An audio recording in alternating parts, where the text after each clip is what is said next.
In this video, I'm going to go through the 6.3 lesson, which is the area of a circle. I believe there's about 4 pages to this lesson, so I'm going to break this video up into 4 different videos per page.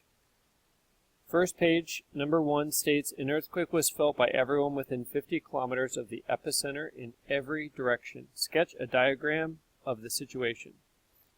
So what we're looking at is essentially a circle. Here is the epicenter, or the center of the earthquake, and it is felt in all directions, reaching out 50 kilometers. B says, calculate the size of the area felt by the earthquake. So we know the area formula for a circle is pi r squared. In the first part of the problem, it gave us the radius, although it didn't say radius, but when we sketched it out, we realized that 50 kilometers was the radius, and 5 squared is 25, so 50 squared, that means the area is going to be 25 with 2 zeros, or 2,500 pi kilometers squared. We will also round this answer. It does not specify what to round to, so I'm going to round to the nearest whole number. You can either use 3.14 or your pi button on your calculator, whatever your teacher prefers. So we're going to do 2,500 times, you need to locate your pi button on your calculator. Mine's right there in blue, so I'll hit second and the pi button, and I get 7853.98, so I'm going to round to the nearest whole unit. So I'm going to round this 3 up to a 4. So I'm going to say the area is approximately 7,854, or 7,854 kilometers squared. These are my 2 answers. They're equal answers, or equivalent, just one is in terms of pi and one is rounded. Explain the difference in units for circumference and area. Circumference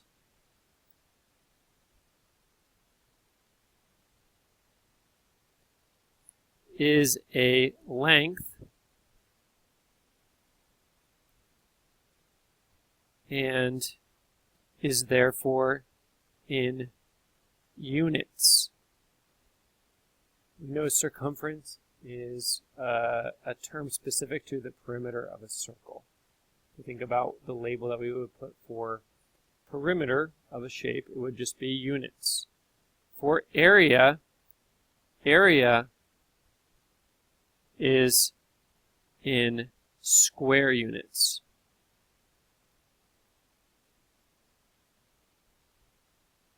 Or units squared. And so that's the primary difference. We need to be careful when we are labeling our answers. Number 3, sketch a diagram to solve. A circle with a radius 3 centimeters is enlarged to a radius, so its radius is now 6 centimeters. So we have a small circle with a radius 3 centimeters, and we have a larger circle where the radius is now 6 centimeters. By what scale factor did the circumference increase? We might be able to already make a prediction based on this, but let's go ahead. It does say to show your work or justify your answer. So let's find the circumference, which is 2 pi r, which is 2 pi times 3. So the circumference in terms of pi is 6 pi centimeters. Let's find the circumference for the larger circle. So again, we're using the same formula, 2 pi r, 2 pi times 6. And because of the commutative property of multiplication, we can multiply these 3 values in any order. So we do 2 times 6, which is 12 pi centimeters. And so to answer the question, we notice that it goes from 6 pi up to 12 pi, and that's double, just like the radius doubled. So by what scale factor did the circumference increase? the circumference increased by a scale factor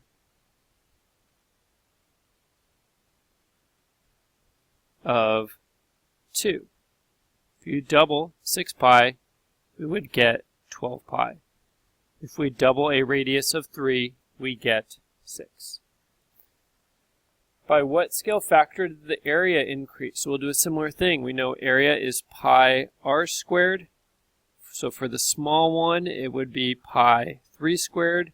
So the area is 9 pi centimeters squared. For the larger one, it would be same formula, 6 squared, which is 36. So we have 36 pi centimeters squared. And we can see that from 9 pi to 36 pi, we were multiplying by a scale factor of 4. So by what scale factor did the area increase? The area increased by a scale factor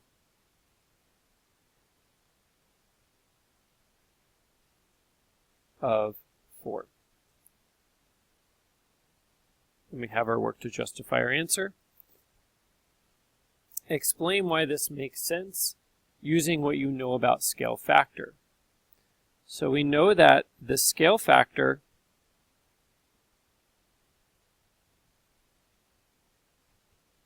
of the side lengths of a shape, or in this case, would kind of be the radius. That's the defining measurement of a circle.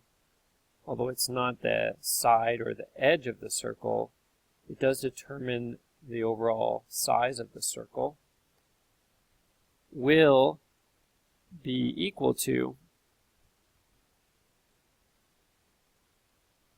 that of the circumference.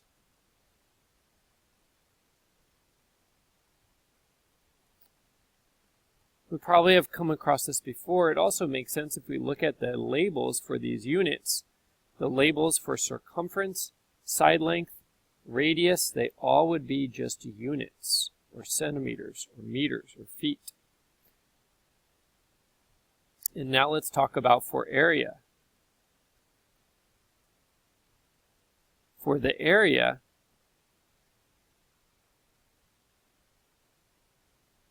it will be the scale factor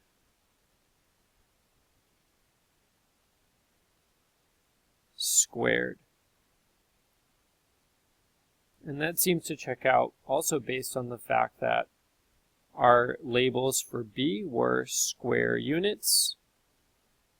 Not to mention, we noticed that we also need to square the radius in finding the area of the circle. And so we said that we started with a scale factor of 2, but when we look at what the scale factor is for area, we would take the scale factor and square it and say that the scale factor for the area is 4.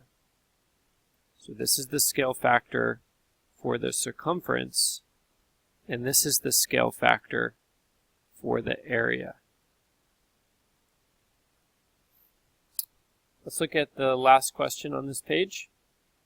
How many circles of radius 3 can fit in a circle with radius 12? And these are inches, these double tick marks. If you could cut up the smaller circles to tightly pack them in a larger circle with no gaps.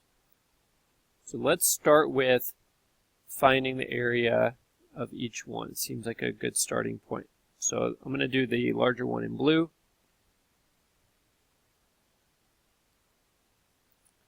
And 12 squared is 144 pi inches squared. So there's the area of the blue one. Let's look at the area of the red one, the smaller one.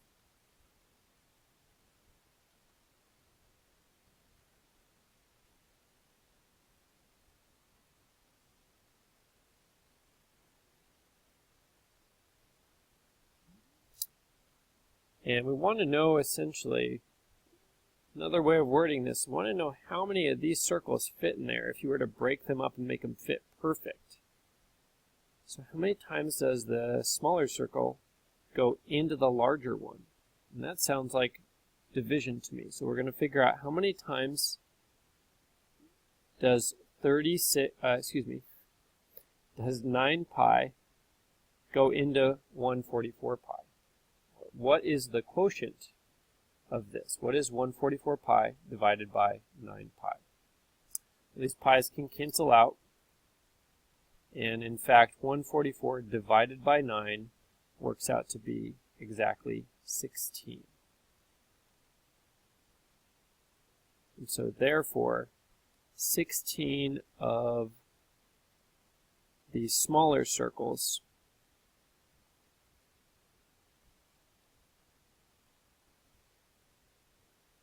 fit into the larger circle.